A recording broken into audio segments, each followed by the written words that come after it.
Naomi Carter was a farm girl, quiet, hardworking, and often overlooked, spending her days in the fields. Then one afternoon, 3 boys decided she was their next target. To them, a black farm girl was easy prey. Mock her, shove her, push her into the mud, certain she'd never fight back. Their laughter rang out, sharp and cruel, as if daring her to resist. But Naomi Carter wasn't just any farm girl. Her late father had trained her in martial arts since childhood, and when their taunts turned violent, they learned the truth. The girl they thought powerless was deadly. Before we go any further, comment where in the world you are watching from, and make sure to subscribe, because tomorrow's story is one you don't want to miss. The rooster's crow pierced the morning silence as Naomi Carter's eyes opened to the familiar darkness before dawn. Her small bedroom, with its worn quilt and simple wooden furniture, felt cozy in the early morning chill. She didn't need an alarm clock. Her body knew the rhythm of farm life as naturally as breathing. Pulling on her work boots and a warm flannel shirt, Naomi moved quietly through the old farmhouse, careful not to wake her mother just yet. The wooden floorboards creaked softly beneath her feet, a sound that reminded her of countless mornings just like this one. Outside, the air was crisp and clean.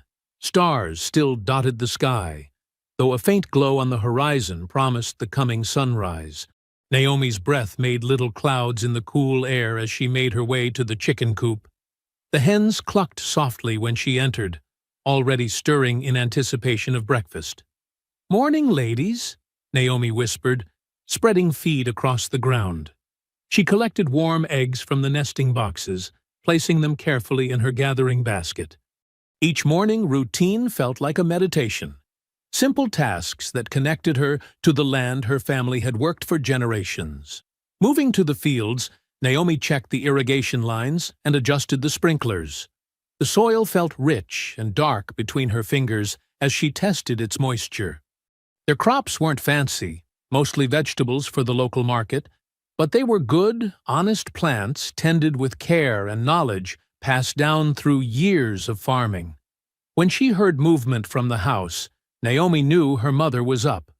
Angela Carter appeared on the back porch, her gray-streaked hair tied back neatly, wearing her own well-worn work clothes.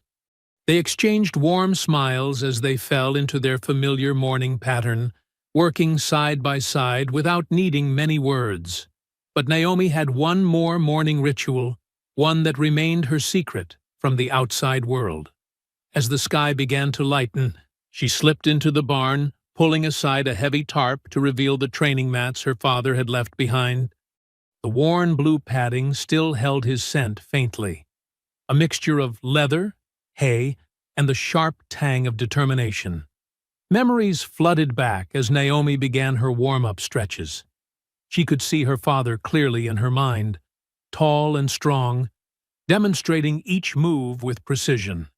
"Power comes from discipline, not anger," he would say, adjusting her stance with gentle hands. "The strongest oak bends in the wind, but never breaks." She moved through her forms with fluid grace, each strike and block perfectly controlled. The barn's morning shadows danced as she practiced, her movements precise and powerful.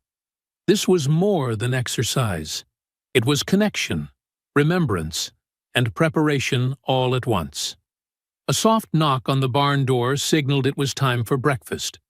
Naomi quickly covered the mats and wiped her face with a towel. Inside the kitchen, Angela was already setting out plates of eggs and toast. The kitchen was warm and bright, filled with the smell of coffee and the comfort of routine. "You're getting better every day," Angela said quietly, pouring coffee for them both. "Your father would be proud." Naomi nodded, grateful for her mother's understanding. "I remember what he always said about keeping it private." "That's right," Angela agreed, her eyes serious. "These days, people are quick to judge what they don't understand.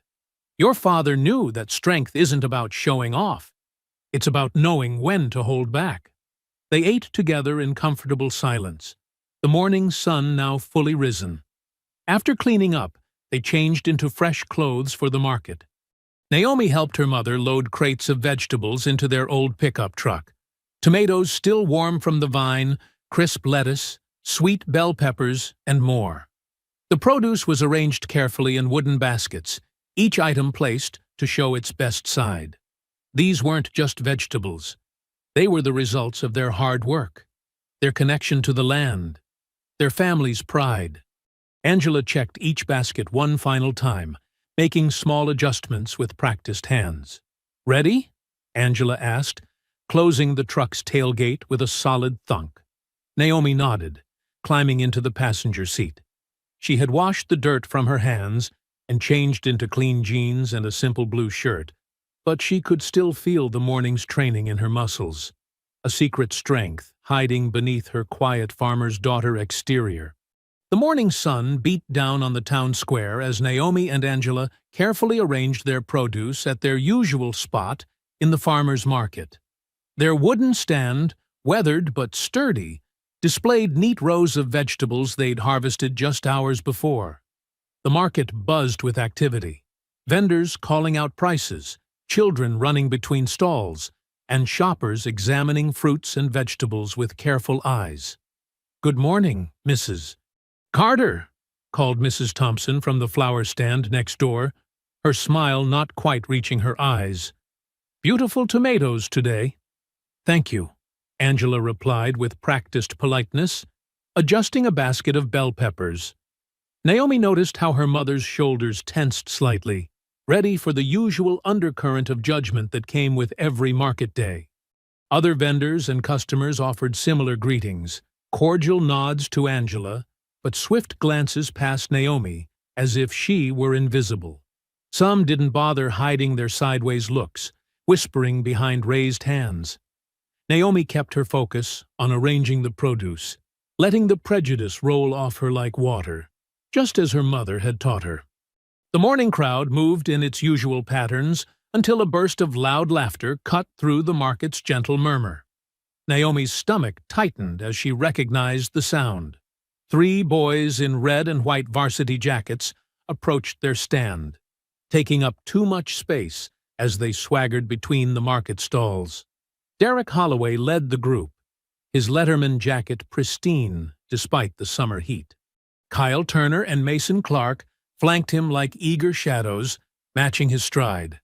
They stopped directly in front of the Carter's stand, blocking potential customers from approaching. "Well, look who it is," Derek announced, loud enough to draw attention. The dirt girl in her mama's little veggie shop. His eyes swept over their carefully arranged produce with exaggerated disdain.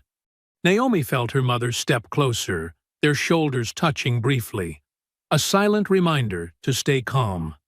She kept her eyes down, focusing on a perfectly ripe tomato as she adjusted its position in the basket. "What's wrong, dirt girl?" Kyle taunted, leaning on the table until it creaked. "Too good to look at us? Think you're better than everyone else just 'cause you can grow some vegetables?" Mason snickered, his thin face twisted in a smirk. "Probably thinks she's real special. But we all know what you really are." He drew out the last word with deliberate meaning, making several nearby shoppers shift uncomfortably and look away. "Please, move along, boys," Angela said firmly but quietly. "We're trying to conduct business here." Derek's smile turned cruel. "Business? Is that what you call this?" He gestured at their stand with theatrical disgust. "Looks more like playing in the mud to me." He moved closer, deliberately bumping the table with his hip. The wooden crate of tomatoes teetered precariously. Naomi reached to steady it, but Derek was faster. With a quick kick to the crate's base, he sent it crashing to the ground. Ripe tomatoes burst across the pavement, their red pulp spreading like blood on the concrete. "Oops," Derek said with false innocence. "Guess they were too ripe." Naomi's hands clenched into fists at her sides. She could feel the power in her muscles, the knowledge of exactly how to take Derek down humming beneath her skin. Her father's training flashed through her mind. The perfect strike points, the swift movements that could leave him gasping in the dirt. Naomi. Her mother's voice was barely a whisper, but it carried the weight of years of warnings and wisdom. Mason stepped forward, hawking and spitting deliberately near Naomi's feet. The glob of saliva landed inches from her work boots. Kyle's laughter rang out sharp and mean, drawing more stares from the growing crowd of onlookers. "Better clean that up, dirt girl," Mason sneered. "Wouldn't want to mess up your fancy marketplace." Naomi's breath came in controlled measures as she knelt to begin picking up the ruined tomatoes. Each piece she gathered felt like a hot coal in her hands, her fury building with every second. She could feel her pulse pounding in her temples, could sense the exact distance to Derek's smirking face, could calculate the precise force needed to wipe that smile away forever.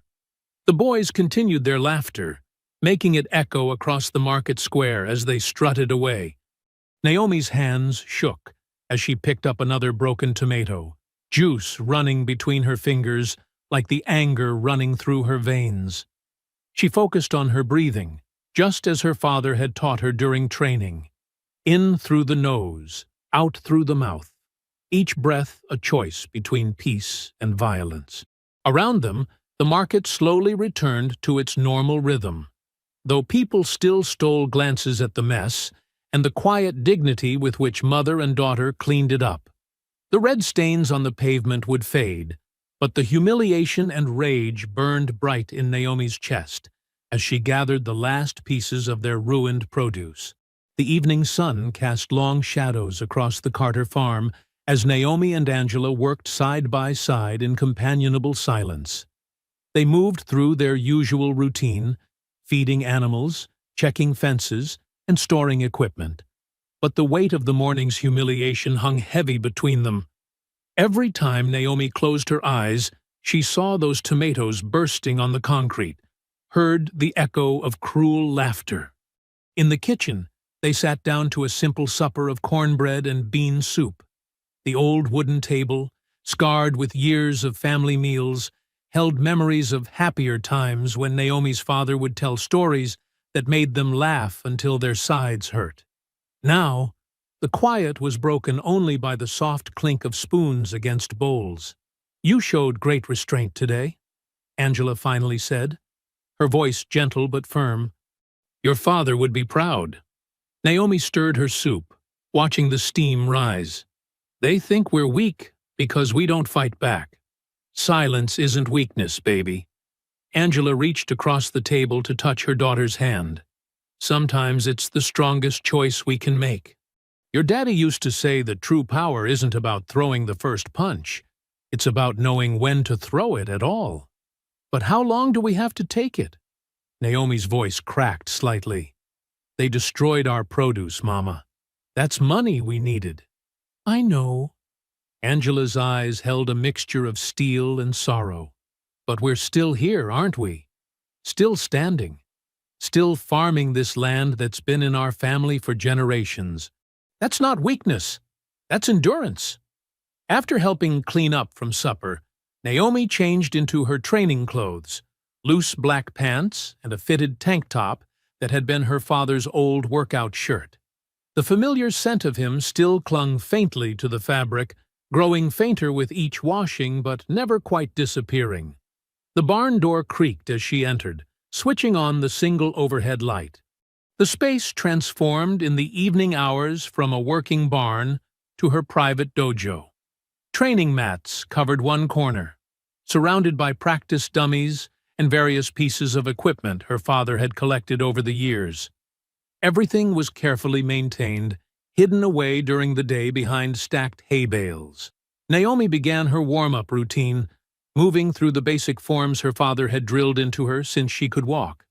Each stance flowed into the next with liquid precision, her breathing steady and controlled. But tonight, the movements weren't enough to contain the storm inside her. She moved faster, adding complex combinations her father had only begun to teach her before his death.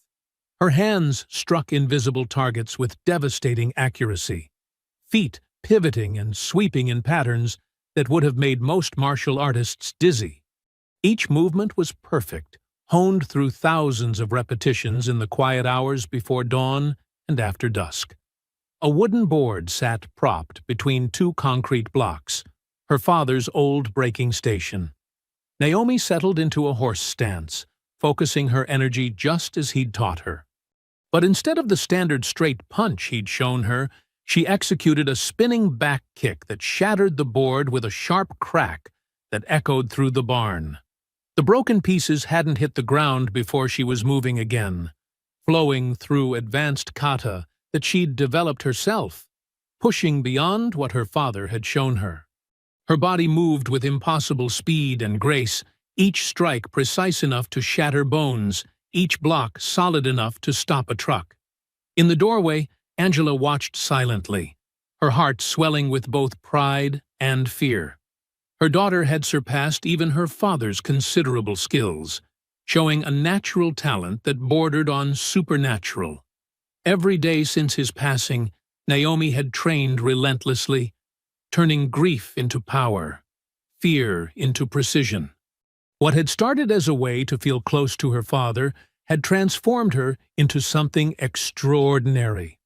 Naomi finished a particularly complex sequence with a perfectly executed butterfly kick that would have seemed impossible for someone who spent their days doing hard farm labor. Her chest heaved with exertion, sweat darkening her tank top, but her eyes burned with fierce determination. Walking to the wall where her father's photo hung, him in his military uniform, proud and strong, Naomi bowed deeply. The gesture was full of respect and love, but also carried the weight of promise. Straightening up, she touched the frame gently, her voice barely above a whisper, but full of conviction. "I'll protect us, no matter what." Naomi's shoes crunched on the gravel as she walked home from school, the afternoon sun warming her face. The dirt road wound between towering oak trees, their leaves casting dancing shadows on the dusty path. Her backpack felt heavy after a long day of classes, but her steps were light. She'd aced her biology test, and for a moment, she let herself enjoy the simple pleasure of knowing her hard work had paid off. The peaceful moment shattered as three familiar figures stepped out from behind a thick oak tree. Derek Holloway's varsity jacket gleamed red and white in the sunlight, his smirk ugly and confident. Kyle Turner and Mason Clark flanked him, spreading out to block the narrow road. "Well, look who it is," Derek drawled, his voice dripping with fake sweetness. "The dirty little farm girl who thinks she's too good to say hello at the market." Naomi's grip tightened on her backpack strap. She kept her face neutral, remembering her father's teachings about staying calm in the face of threats. The woods stretched deep on either side of the road, and no other students were in sight. "Move aside," she said quietly, her voice steady despite the anger burning in her chest. Kyle barked out a harsh laugh. "Or what? You'll throw some tomatoes at us?" "Maybe she'll cry to her mommy," Mason added with a sneer. "Oh, wait, she's too busy playing in the dirt to care." They moved closer, forming a tight circle around her. Derek reached out suddenly and shoved her hard. Naomi stumbled backward, her feet sliding in the loose dirt. Another push from behind, Mason this time, sent her sprawling into a muddy patch beside the road. Her white shirt was instantly stained brown, her hands coated in wet earth. The boys laughed, high-fiving each other as if they'd accomplished something impressive by ganging up on a single girl. "Look at her now," Derek crowed, "right where she belongs, in the mud with the other." He spat out a racial slur that made Naomi's blood boil. She started to push herself up, but Kyle's foot pressed down on her backpack, pinning her. He taunted. "Not until you beg us to let you go." "Come on, say please, masters." Naomi's fingers dug into the mud, every muscle in her body coiled tight. Years of training screamed through her veins, begging to be unleashed. Her father's voice echoed in her mind. "Know when to fight." "What's wrong?" Mason jeered. Can't talk with a mouthful of dirt? Kyle lifted his foot and grabbed her arm roughly, yanking her to her knees. Maybe we need to teach her some manners. His hand raised high, ready to deliver a slap. Time seemed to slow. Naomi watched Kyle's hand descend, saw the cruel anticipation in his eyes. In that split second, she made her choice. This was the moment to fight. Her hand shot up with lightning speed, catching Kyle's wrist an inch from her face. His eyes widened in shock as she squeezed, not enough to break bones, but enough to make him gasp in pain. "What the?" he started, but Naomi was already moving. She rose in one fluid motion, using Kyle's momentum against him. A quick twist of his arm sent him stumbling forward. Her leg swept out, catching his ankle, and he crashed face first into the mud with a surprised yelp. Mason lunged for her, but Naomi was ready. She grabbed his outstretched arm, stepped inside his guard, and executed a perfect hip throw. He flew over her shoulder, landing hard on his back with a whoosh of expelled air. Derek stood frozen, his mouth hanging open as his friends sprawled in the dirt. His swagger vanished, replaced by confusion and fear. He tried to back away, but Naomi moved faster than he could process. Her foot hooked behind his knee, a quick push to his chest, and he joined his friends on the ground. The three boys lay groaning in the mud, their pristine varsity jackets now filthy, their pride shattered. Naomi stood over them, her stance perfectly balanced, ready for any further attacks. But they just stared up at her, their faces masks of disbelief. "Listen carefully," she said, her voice cold and clear. "Don't mistake silence for weakness. I've been quiet because I chose to be, not because I had to be. Touch me again, and I won't be so gentle." Kyle tried to push himself up, but slipped back into the mud. Mason remained flat on his back, wheezing. Derek's face had turned an interesting shade of red, humiliation warring with fear in his eyes. Naomi brushed some mud from her shirt, straightened her backpack, and stepped carefully around their sprawled forms. Her posture was perfect as she walked away, each step measured and confident. She didn't look back. She didn't need to. The sounds of their confused groaning told her everything she needed to know. The kitchen was quiet except for the soft clink of forks against plates. Naomi pushed her mashed potatoes around, waiting for the right moment to tell her mother about the afternoon's events.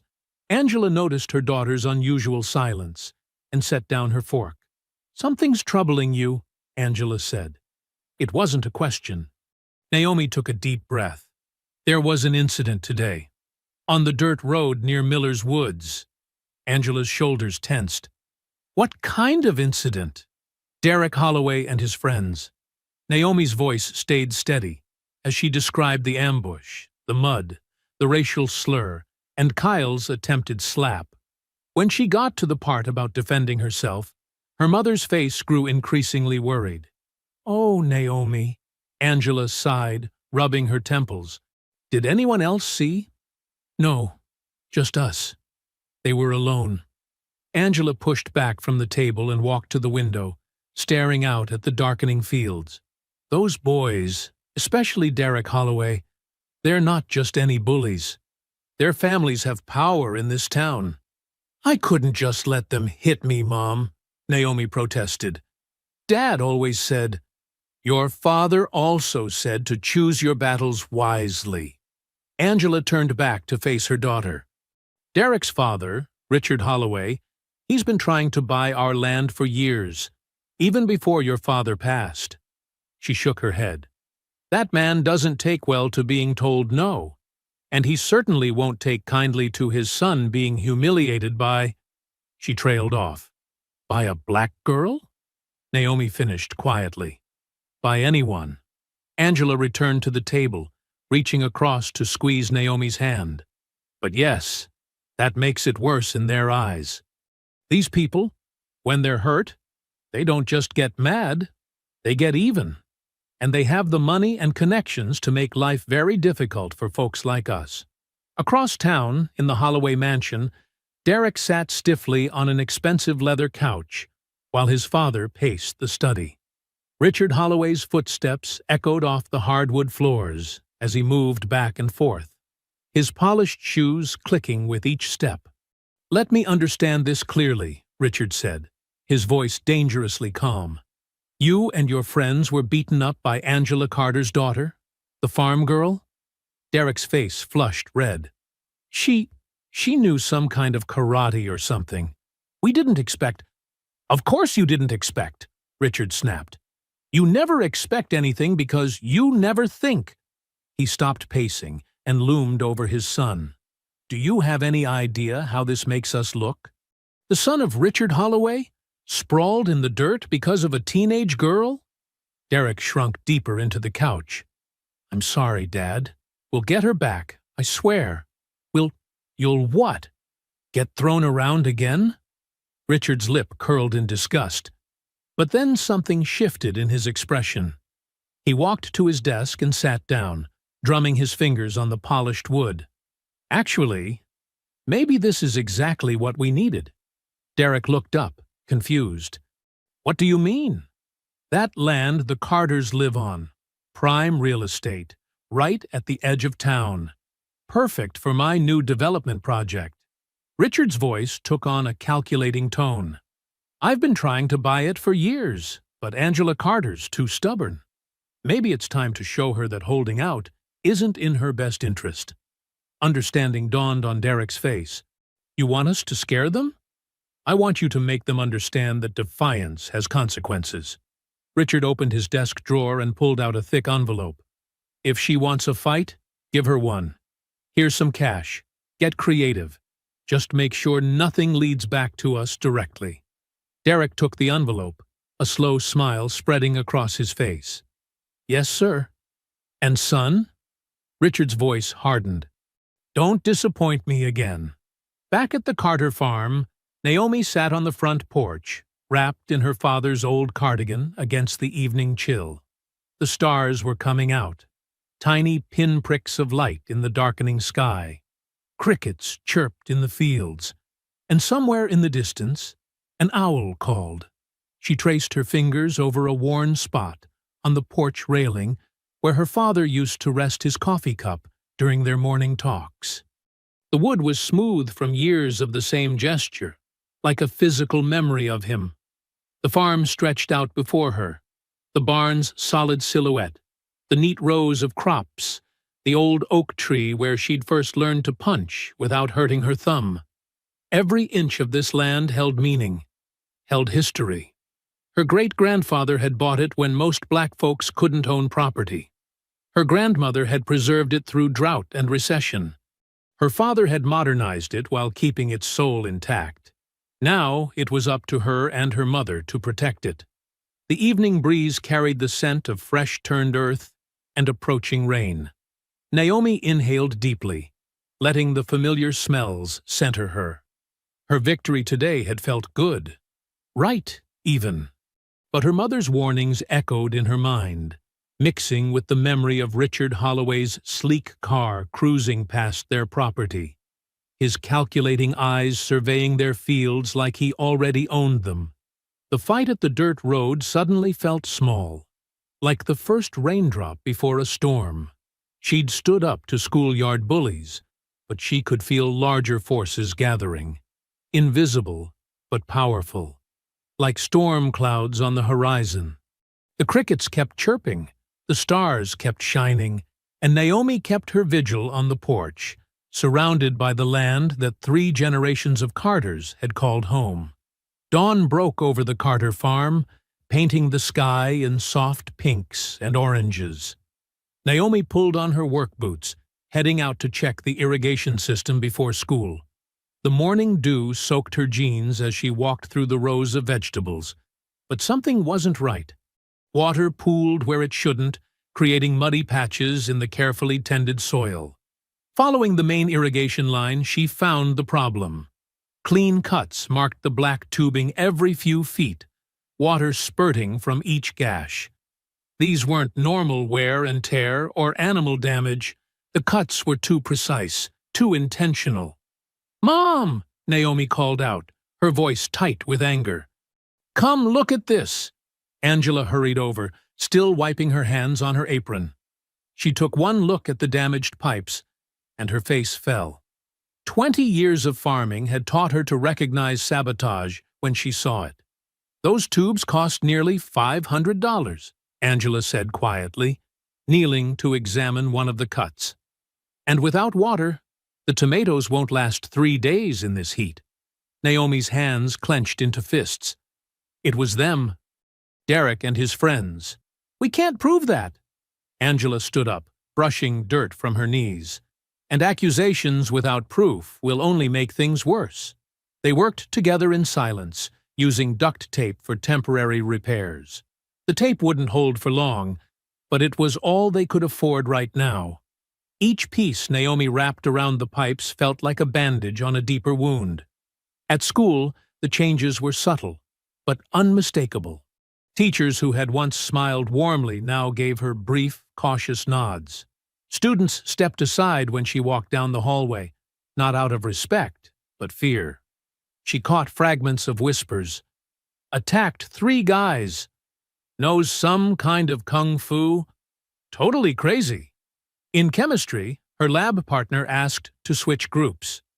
Mrs. Reynolds, who had always praised Naomi's work, hesitated before agreeing. The new partner, a freshman boy, knocked over his beaker when Naomi reached for a test tube.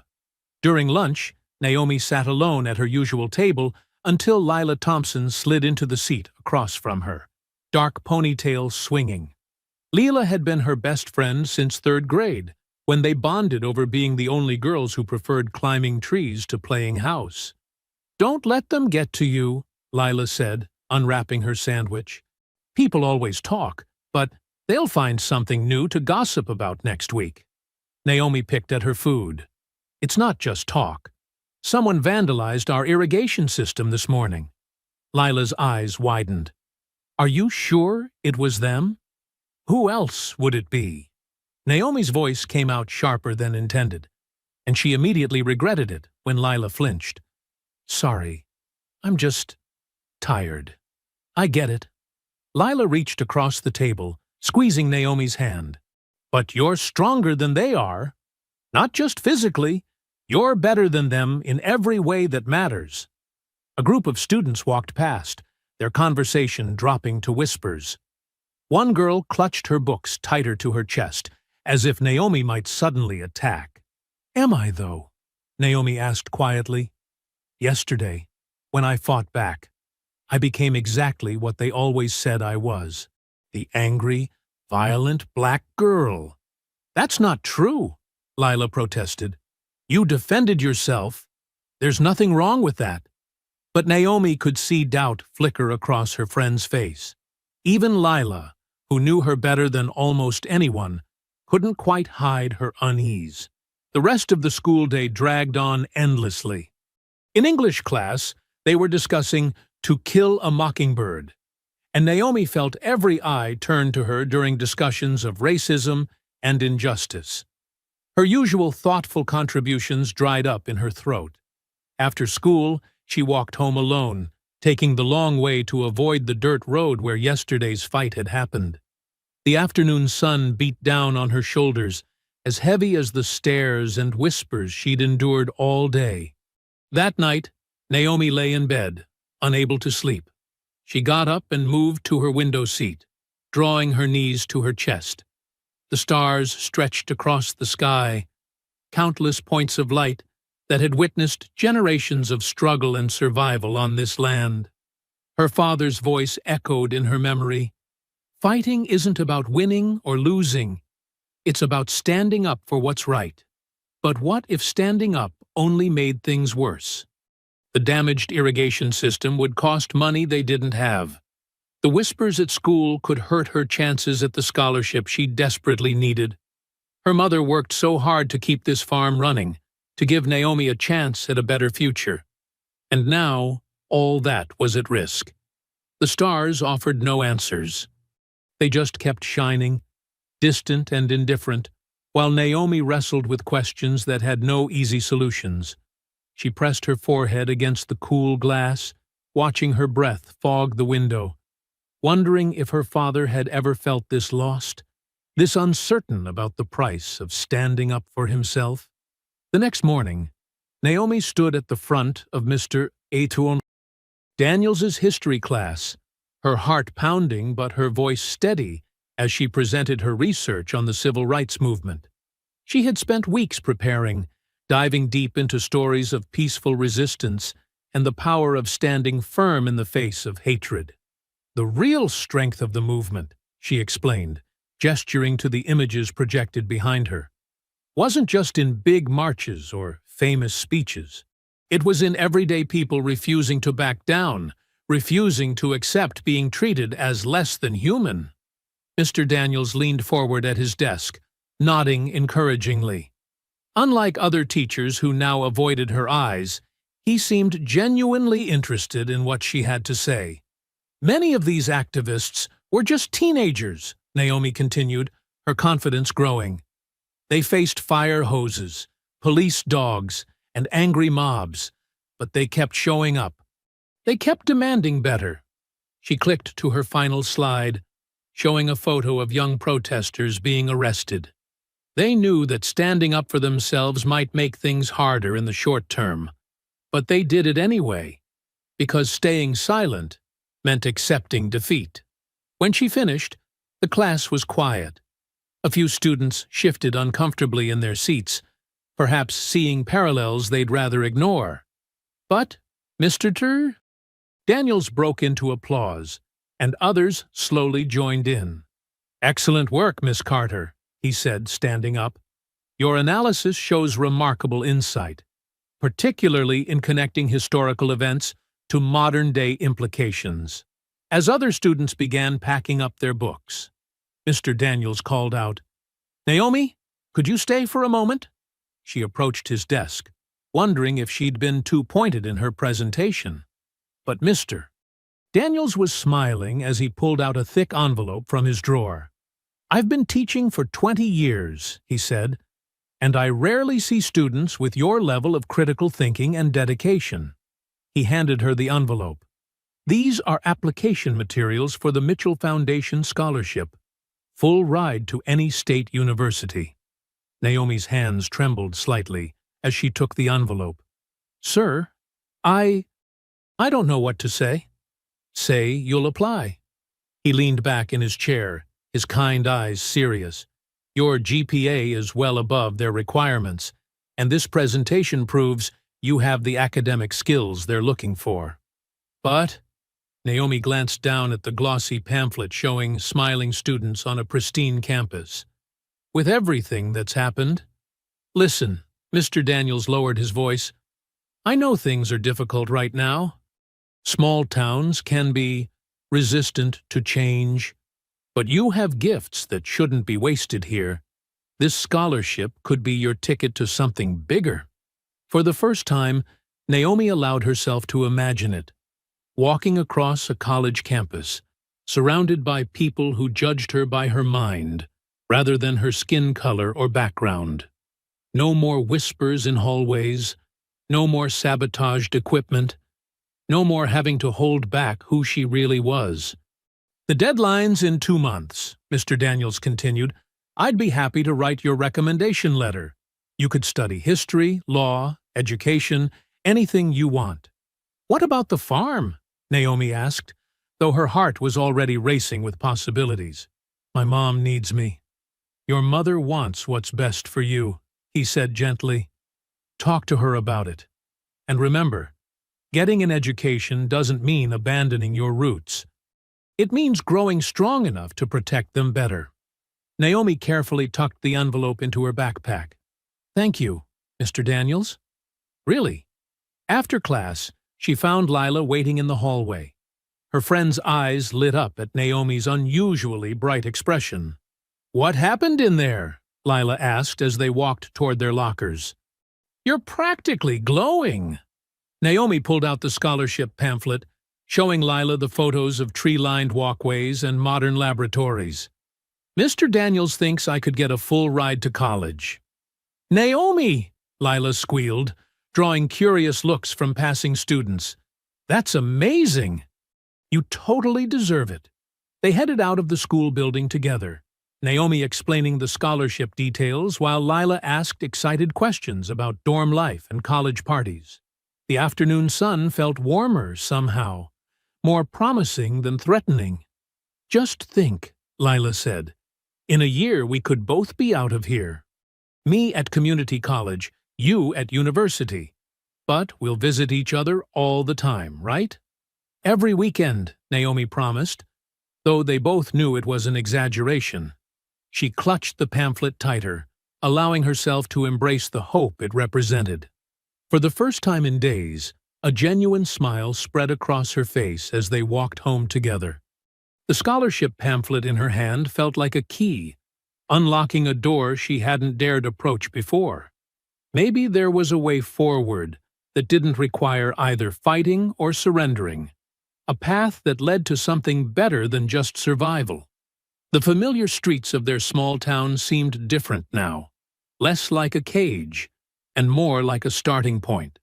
Naomi's steps felt lighter, her shoulders straighter, as she walked beside her best friend, both of them dreaming of futures bigger than anyone in this town had imagined for them. Naomi was walking home from school, her mind still full of college dreams, when she heard running footsteps behind her. She turned to see Lila sprinting toward her, face streaked with tears. "Naomi!" Lila gasped, stumbling to a stop. "They've got my backpack, Derek and the others, by the woods path." Her voice broke. "They said they'd wait for you there." Cold anger replaced Naomi's peaceful mood. "Are you hurt?" "They pushed me around, but—" Lila wiped her eyes.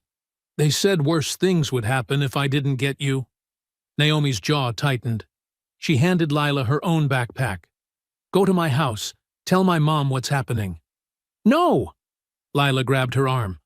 "They've got weapons, Naomi. I saw them. You can't go alone." "I'll be fine." Naomi squeezed her friend's hand. "Trust me." She jogged toward the wooded path, her father's training mantras running through her head. "Stay calm. Watch your surroundings. Control the fight." The dirt path curved through thick trees, usually peaceful at this hour. Now it felt like walking into a trap. Naomi slowed her pace, scanning the shadows between trunks. She heard them before she saw them, snickering, the scrape of metal on bark.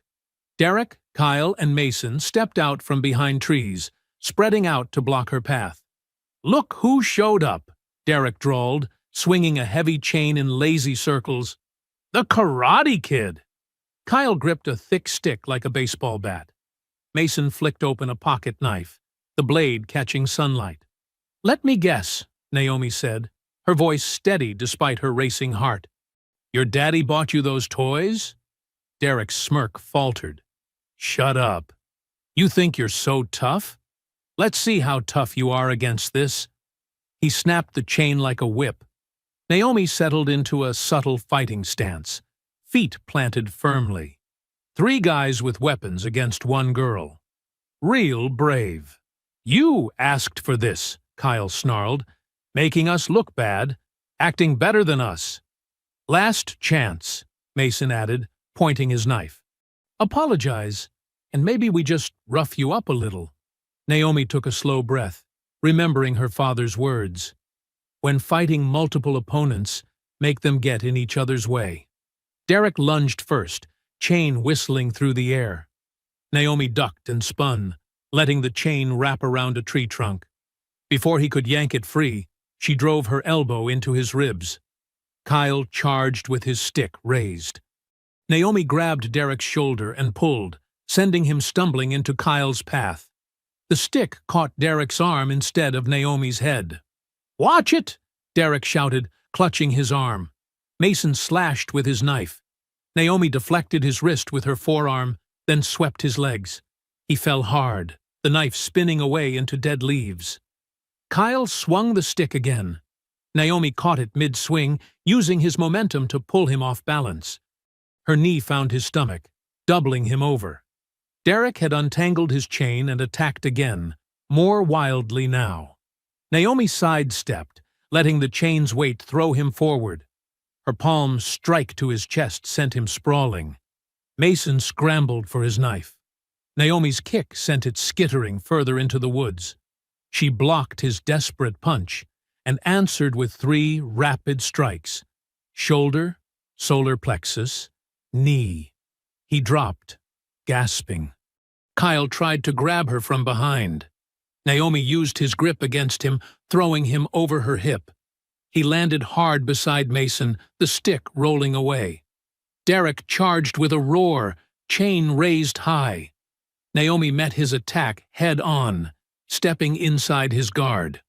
Her strikes were precise, devastating. Throat, kidney, knee. The chain fell as he crumpled. In seconds, all 3 boys lay groaning in the dirt. Naomi stood over them, breathing hard but controlled. "If you ever come near me or Lila again," she said quietly, "I won't hold back next time." She kicked their weapons deep into the underbrush, then walked back up the path. Her hands shook slightly as adrenaline faded, but her steps were steady. Lila waited at the curve in the path, eyes wide. "Are you okay?" "I heard fighting." "I'm fine." Naomi took her friend's arm. "Let's go home." They walked in silence for a moment, leaves crunching under their feet. Lila glanced back toward the sounds of the boys struggling to their feet. "They really had weapons," Lila whispered. "They could have killed you. They could have tried." Naomi's voice was grim. "But they don't know what real strength is. They think it comes from chains and knives. Where does it really come from?" Naomi thought of her father's lessons, her mother's quiet resilience, Mr. Daniels's encouragement, and Lila's own loyal friendship. "From knowing what you're fighting for," she answered. "And from never backing down when it matters." They walked on together, leaving the woods and their defeated attackers behind.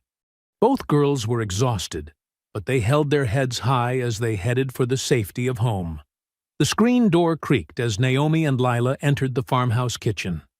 Angela Carter stood at the sink, her back rigid with tension. She turned slowly, taking in their dusty clothes and tired faces. "What happened?" she demanded, drying her hands on her apron. "Lila came running in here talking about weapons?" Naomi sank into a kitchen chair. "Derek and his friends tried to jump me on the woods path. They had a chain, a stick, and a knife." Angela's face went pale. She gripped the counter edge. "Lord have mercy. Are you hurt?" "I'm fine, Mama. They didn't touch me." Naomi's voice was steady. "I handled it." "Handled it?" Angela's voice rose. "They came at you with weapons. We need to call the police right now." Lila spoke up from where she sat beside Naomi. "I saw everything, Mrs. Carter. I could tell them what happened." Angela reached for the phone, then hesitated. "Sheriff Thompson's boy plays football with Derek, and Richard Holloway donated that new patrol car last year." Her hand dropped. "They might not see it our way." "Especially since I fought back," Naomi added quietly. 3 rich white boys against 1 black girl. Who do you think they'll believe?" Angela's shoulders slumped. She moved to the stove where a pot of stew had been simmering. "At least eat something. You both look worn out." She ladled generous portions into bowls, adding thick slices of homemade bread. The girls ate hungrily, while Angela paced, pausing occasionally to peer out the windows at the deepening dusk. "I should drive you home soon, Lila," she said. "Your parents will worry." "Can't she stay?" Naomi asked. "Just for tonight? I don't want her walking home alone after what happened." Angela nodded. "I'll call your mama, honey. Explain you're helping with morning chores." Lila smiled gratefully. The kitchen felt safe and warm, filled with the rich smell of stew and the soft click of spoons against bowls. For a moment, they could almost forget the violence of the afternoon. "I really thought they'd leave us alone after last time," Naomi said, breaking the peaceful silence. "When I showed them, I could fight back." "Some people just can't stand being shown up," Lila replied, especially not by someone they look down on. Angela set a pitcher of sweet tea on the table. Pride makes fools do dangerous things, and the Holloways have more pride than sense. But I won, Naomi insisted. I beat all three of them, even with their weapons. They know they can't hurt me now. Baby girl. Angela's voice was gentle. Sometimes winning one fight just means they'll come back harder next time. With more help, or worse weapons, or… She trailed off, not wanting to voice darker possibilities. The sunset painted the kitchen walls orange through the window. Angela lit the overhead lamp, moths already gathering around its glow. The familiar routine felt strange against the tension in the air. "What do we do?" Lila asked softly. "We stay alert," Angela answered. "We watch each other's backs, and we document everything. Take pictures of any damage they do, write down every threat." She straightened her spine. "If we can't trust the law to protect us, we'll build our own case." Naomi pushed her empty bowl away. "I'm not sorry I fought them. I'm not saying you should be." Angela touched her daughter's shoulder. "You protected yourself and your friend. Your daddy would be proud." She sighed. "I just wish you didn't have to." The three women sat together as night settled over the farm. Crickets chirped outside, and somewhere an owl called. The peaceful sounds felt like a lie against their worried thoughts. Meanwhile, across town in the Holloway mansion, Derek slouched in an expensive leather armchair, holding an ice pack to his ribs. His father stood at the study window, a glass of scotch in his manicured hand. "She made us look like idiots," Derek snarled. "Again! With Kyle and Mason right there watching." Richard Holloway didn't turn from the window. "You let a teenage girl overpower three boys with weapons. Idiots might be generous. She knows kung fu or something. What were we supposed to do? Think ahead. Plan better. Use your resources." Richard's voice was cold. "But instead, you let your temper lead you into another embarrassing defeat." Derek shifted, wincing. "So what now? We can't let her get away with this." Richard finally turned, his face hard in the study's dim light. "Don't worry," he said. "By the time I'm done, that girl won't have a farm to defend." The fluorescent lights buzzed overhead as Naomi sat in the hard plastic chair outside Principal Warner's office. Her hands were folded tightly in her lap, fighting to stay still. The secretary kept glancing at her with poorly hidden suspicion. The door opened. "Miss Carter!" Principal Warner's voice was clipped. "Come in." Naomi's heart pounded as she entered the office. Derek, Kyle, and Mason sat in a row of chairs against the wall, their parents hovering behind them protectively. Richard Holloway stood near the window, his expensive suit a stark contrast to the tired school furniture. "Have a seat." Principal Warner gestured to a lone chair facing his desk. Naomi felt the weight of every hostile stare as she sat down. "These boys and their parents have filed a serious complaint." Warner shuffled some papers. "They claim you violently attacked Derek, Kyle, and Mason without provocation 2 days ago." "That's not true," Naomi said, her voice steady despite her racing pulse. "They threatened my friend Lila. They had weapons." "Young lady," Richard Holloway cut in smoothly, "3 witnesses say otherwise, and given your previous incidents of violence—" "Previous incidents?" Naomi's confusion showed on her face. Warner cleared his throat. "We have reports of you assaulting these same students on the dirt road last week. And now this attack in the woods." He shook his head. "The school board takes violence very seriously." "They attacked me both times." Naomi's voice rose. "I was defending myself." "A likely story," Mrs. Kyle sneered. "Look at my son's bruises. No girl could do that unless she was the aggressor." Naomi looked desperately at the principal. "Please, I can explain." "I'm sorry, Miss Carter." Warner's tone suggested he wasn't sorry at all. "But, given the severity of these accusations and the consistent witness statements, I have no choice but to suspend you pending further investigation." The room spun. Suspended? But my scholarship application. Should have thought of that before you started picking fights, Derek muttered, smirking.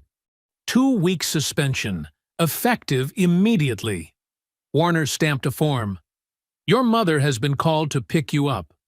Naomi walked out in a daze, past the smug faces of her accusers. In the hallway, she found her mother waiting, worry etched on her features. Baby, what happened? Before Naomi could answer, heavy boots echoed on the linoleum. 2 sheriff's deputies approached, their hands resting casually on their belts. Mrs. Carter? The taller deputy spoke. We need to ask your daughter some questions about these assault allegations. Angela stepped between them and Naomi. Not without a lawyer present. Ma'am, we're just following up on a complaint. Then you can follow up through proper channels. Angela's voice was steel. Come on, Naomi. They drove home in tense silence. As they turned onto the farm's dirt road, Naomi noticed unusual movement near the chicken coop. Mama, something's wrong. They found the coop's door hanging open, the lock broken. Inside, scattered feathers told a gruesome story. Several chickens lay dead, their necks twisted. Who would do this? Naomi whispered, though she knew the answer. Angela's face was grim. Same ones who cut our irrigation lines, I expect. She touched a dead hen gently. These were our best layers. They spent the next hour burying the chickens. As they worked, Naomi's phone buzzed with text messages from Lila. Everyone at school's talking about your suspension. They're saying you're dangerous. The scholarship committee heard about it. Naomi's hands shook as she read. Everything was falling apart. Her chance at college, her reputation, her family's livelihood, all crumbling because she dared to defend herself. She looked around their small farm, really seeing how vulnerable it was. The old fence that couldn't keep determined intruders out. The equipment they couldn't afford to replace if it was damaged again. The remaining chickens that might be next. Inside the house, she found the scholarship application on her desk, half completed. The words blurred as tears filled her eyes. Distinguished academic record seemed meaningless now. Who would believe in her potential when everyone thought she was just a violent troublemaker? The sun was setting when Angela found her daughter curled up on her bed, shoulders shaking with silent sobs. Naomi clutched her father's old photo to her chest. I thought I was doing the right thing, she choked out. Standing up to them like Daddy taught me. But I've ruined everything. Angela stood in the doorway, her own heart breaking as she watched her daughter's dreams shatter. What have I done? Naomi whispered, her voice small and lost. What have I done? Her mother could only watch helplessly, unable to shield her child from this pain, unable to fight the system that was crushing them both. The last rays of sunlight faded, leaving them in growing darkness. Morning sunlight crept through the kitchen windows, casting long shadows across the worn wooden table. Naomi sat motionless, staring at the untouched plate of eggs and toast before her. Dark circles under her eyes betrayed a sleepless night. Angela moved quietly around the kitchen, the familiar sounds of dishes clinking and coffee brewing doing nothing to lift the heavy silence. She watched her daughter from the corner of her eye, noting how Naomi's shoulders slumped under an invisible weight. You need to eat something, Angela said softly, sliding into the chair across from her daughter. When Naomi didn't respond, she reached across and gently touched her hand. Your father always said an empty stomach makes for clouded thinking. Naomi pulled her hand away, wrapping her arms around herself. What's the point? They've already won. The suspension, the sheriff, the farm. Her voice cracked. Everything Daddy worked for is falling apart, and it's my fault. Angela stood abruptly, her chair scraping against the floor. She walked to the living room and returned with a worn leather box. Opening it, she pulled out a faded photograph of her late husband in his military uniform, standing proud and tall. "Your father didn't teach you martial arts so you could win applause," Angela said, placing the photo on the table between them. "He taught you to protect what matters." Naomi traced her father's face with her finger. "But I failed at that too. The chickens are not your failure," Angela cut in firmly. "That's on the cowards who sneak around in the dark." She leaned forward, her voice intense. "Your daddy knew what it meant to be strong in a world that wanted him weak. He didn't fight for glory.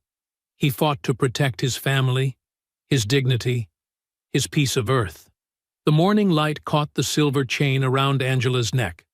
Her wedding ring hung there, too precious to risk wearing while working the farm. "When we bought this land, people said we didn't belong here, said we wouldn't last a season." A small smile crossed her face.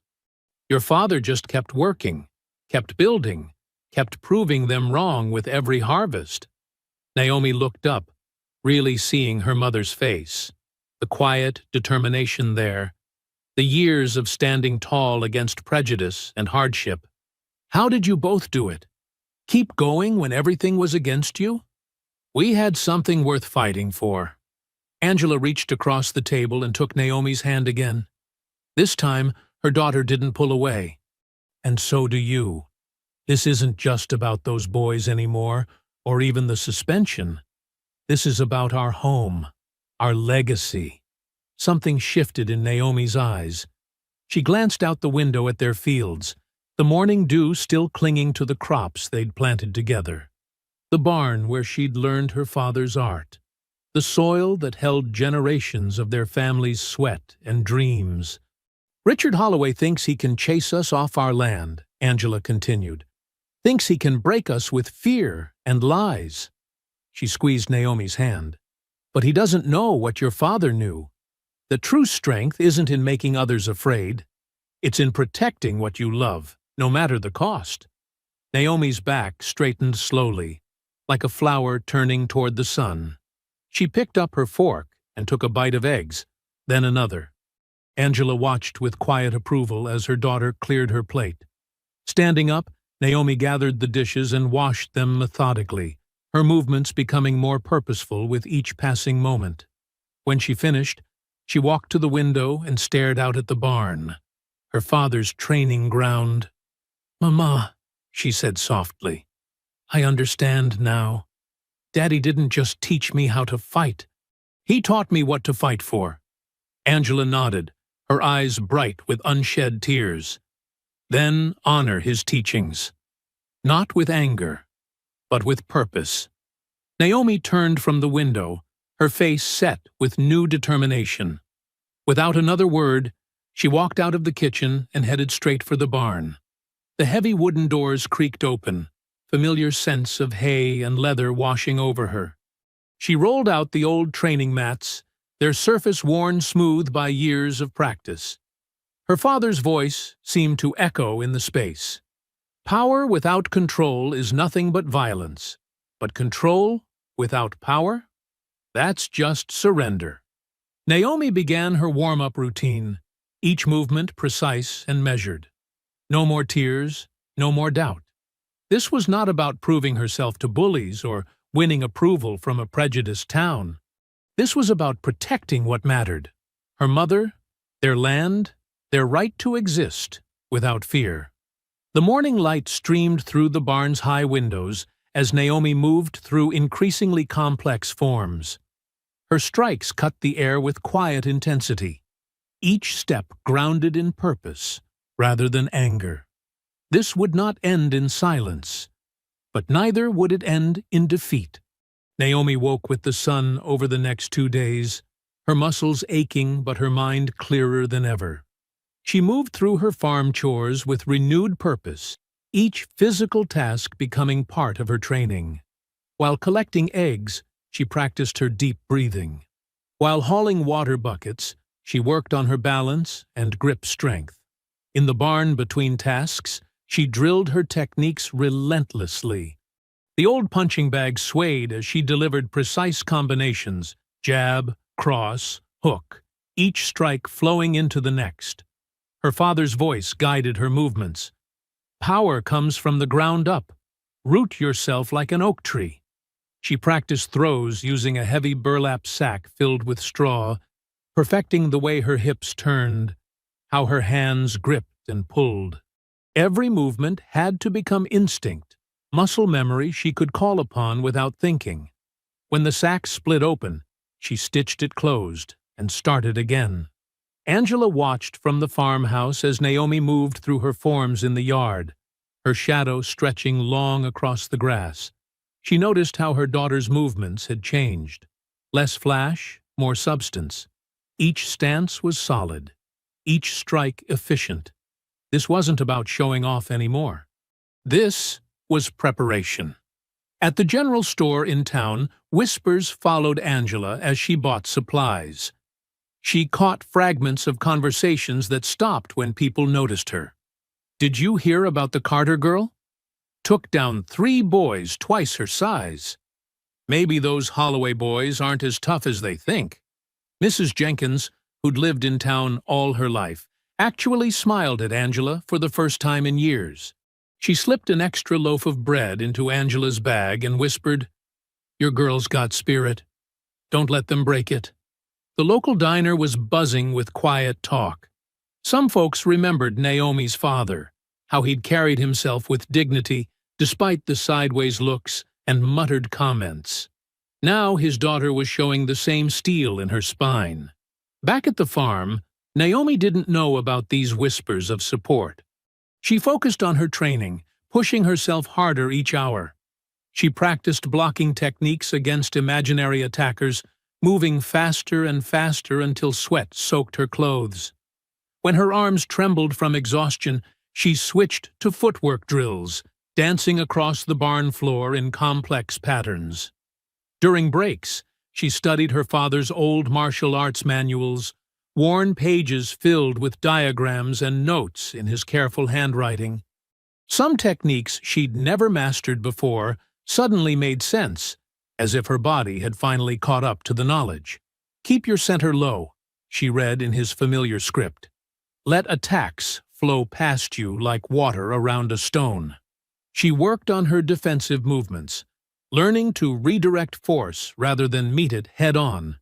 Each bruise and callus was a lesson written on her skin. The second evening, Lila visited briefly, bringing homework from the classes Naomi was missing. She watched her friend train with wide eyes. "People are talking about you," Lila said softly. "Not all bad either. Jenny Martinez told me her brother said Derek deserved what he got." Naomi just nodded, continuing her drills. The town's opinion didn't matter anymore. She had to be ready for whatever came next. As night fell on the second day, Naomi remained in the barn long after her mother had gone to bed. The only sound was her steady breathing and the rhythmic thud of her fists against the heavy bag. Her knuckles had split hours ago, leaving small red smears on the leather, but she barely noticed the pain. Jab, cross, hook. The combinations flew faster and faster. Each impact sent shock waves up her arms, but she welcomed the sensation. This was what preparation felt like, pushing past comfort, past fatigue, past doubt. The dried blood on her knuckles cracked and fresh drops appeared. But still she struck. This wasn't about anger anymore. Each punch was a promise to protect what mattered. Each drop of blood was a reminder of what she was willing to give. The heavy bag swung on its chain, keeping time like a metronome as Naomi worked. She didn't notice the hours passing, didn't feel the growing ache in her shoulders. There was only the next punch, the next combination, the next lesson written in sweat and determination. Her father had always said that training wasn't about the beginning or the end, it was about the moments in between, when nobody was watching. Those were the moments that built character, that forged strength from raw potential. The moon rose high over the barn, its light filtering through the gaps in the wooden walls. Still Naomi trained, her shadow dancing on the floor as she moved. Her bleeding knuckles left dark patterns on the bag, each mark a testament to her resolve. This wasn't just practice anymore. This was transformation, one punch at a time. The full moon cast long shadows across the farmyard as Naomi lay in bed, too restless to sleep. Something felt wrong. The night was too quiet. Even the crickets had fallen silent. Then she heard it. The soft crunch of gravel under multiple boots, whispered voices carrying through her open window. Her heart jumped, but her hands remained steady as she grabbed the battery-powered lantern from her bedside table. "Around back," a voice hissed. "Near the barn." Naomi recognized Derek's voice, but there were deeper voices too. Men's voices. She slipped downstairs in bare feet, moving silently as her father had taught her. Through the kitchen window she caught the gleam of metal in moonlight, gasoline cans swinging at their sides. Her mouth went dry. They meant to burn down the barn, the heart of the farm, where they stored their equipment and feed, where she'd trained all these years. Without it, they'd lose everything. Naomi eased open the back door, thankful she'd oiled the hinges just yesterday. The cool grass bent under her feet as she moved into the yard. She counted the shadows: Derek, Kyle, and Mason, plus 3 larger figures she didn't recognize. Grown men with hard faces and harder eyes. Richard's hired muscle, no doubt. They were nearly at the barn when Naomi clicked on her lantern. Light flooded the yard, catching them in the act. Derek with a gas can raised, Kyle holding matches, the others freezing like startled deer. "This is my home," Naomi's voice rang out clear and strong across the yard. "You'll never take it." For a moment, nobody moved. Then one of the men laughed. An ugly sound. "Little girl playing tough," he sneered.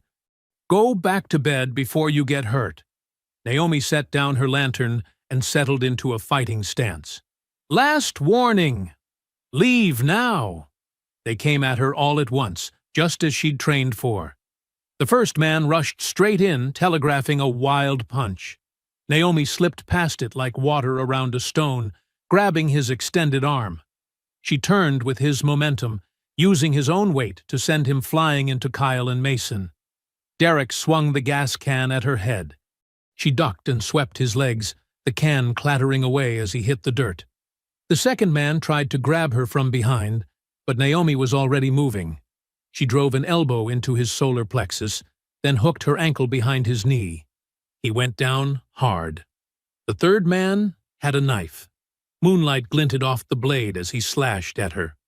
Naomi weaved back, letting the attack cut empty air.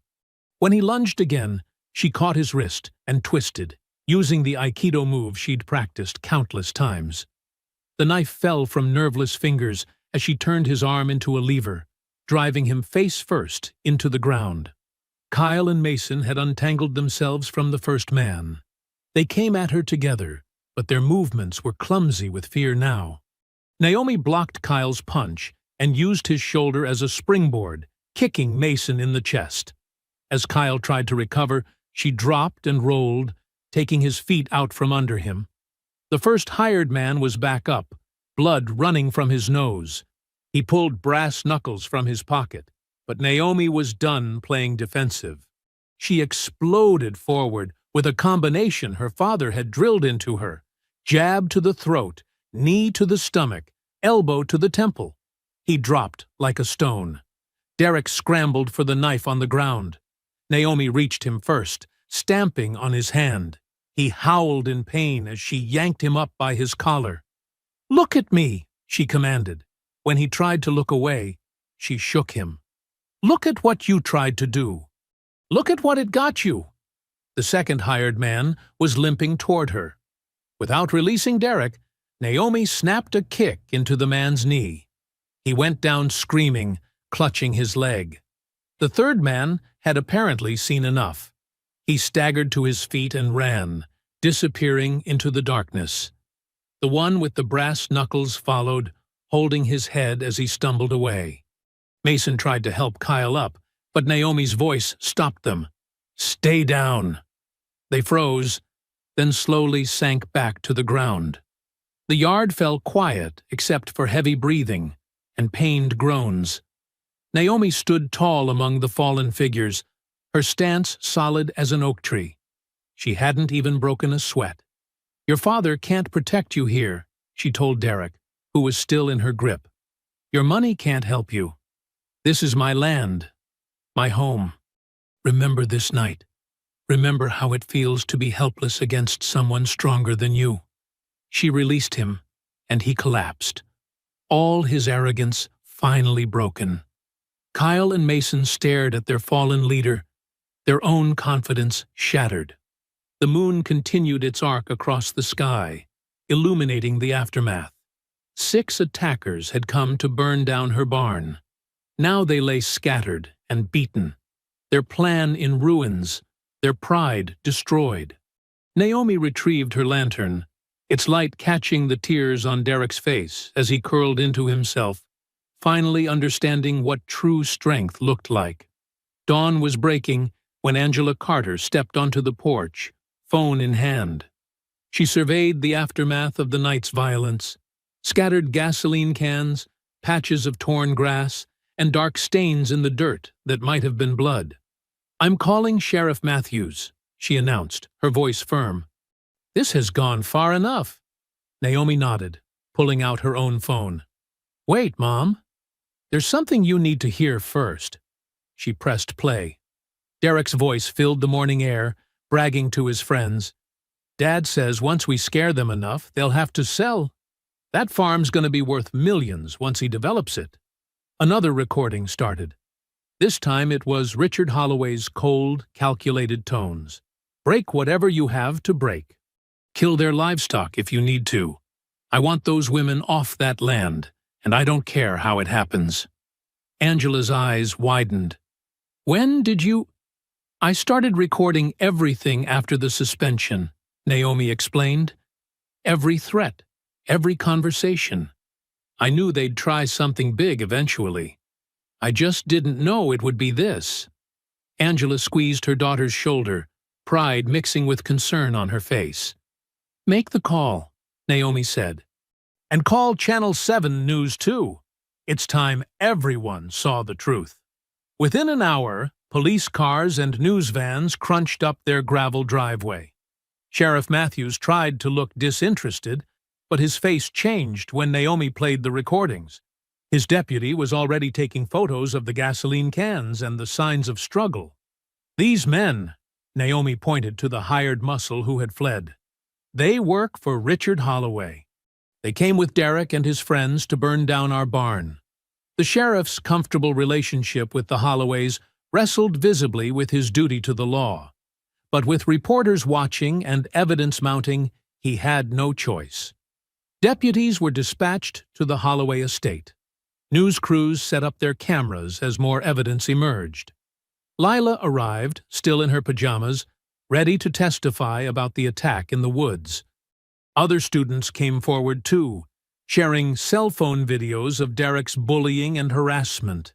By mid-morning, Richard Holloway was being led out of his mansion in handcuffs, his face twisted with rage.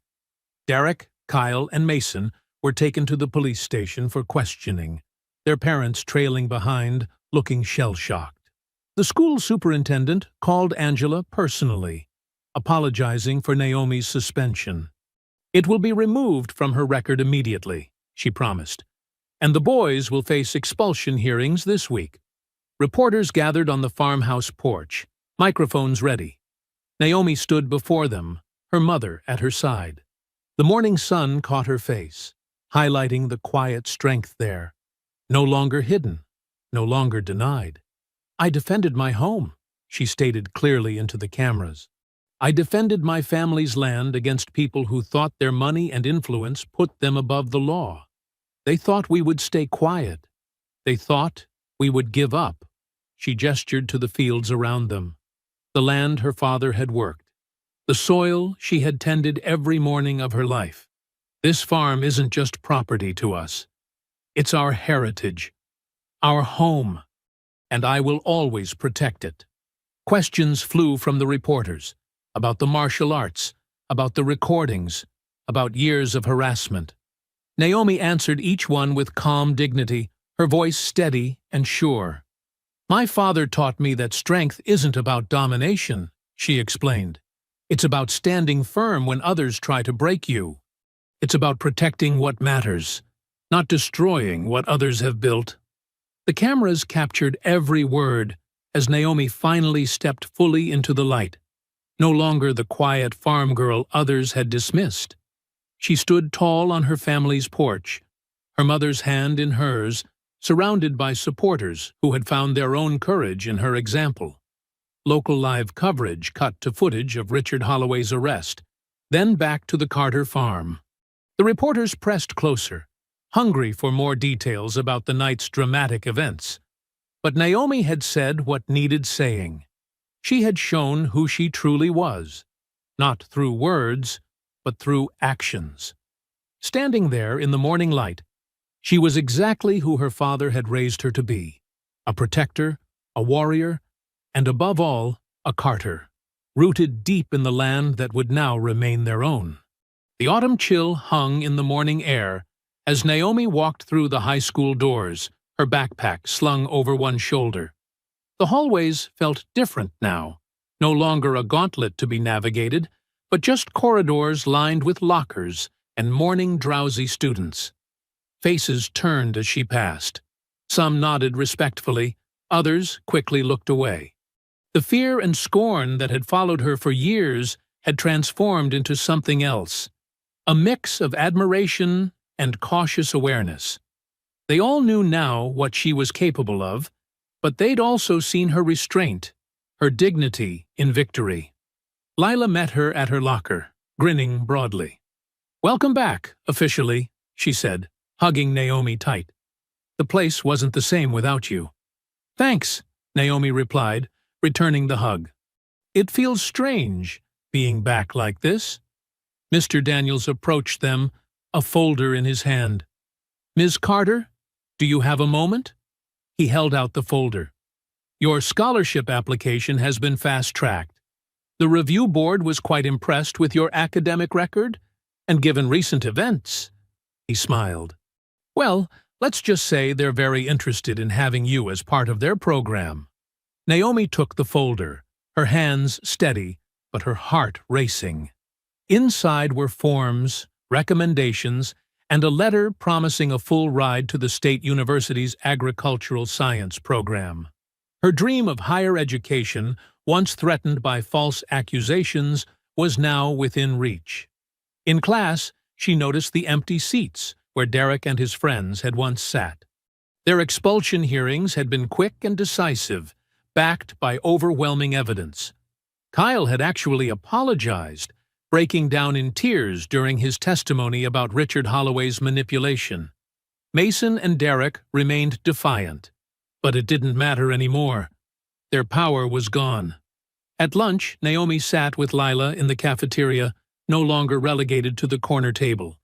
Other students drifted over, hesitantly at first, then with growing confidence.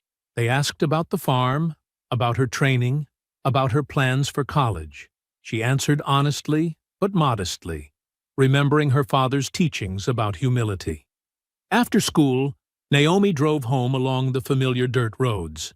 The family truck bumped over potholes she knew by heart, past fields preparing for winter.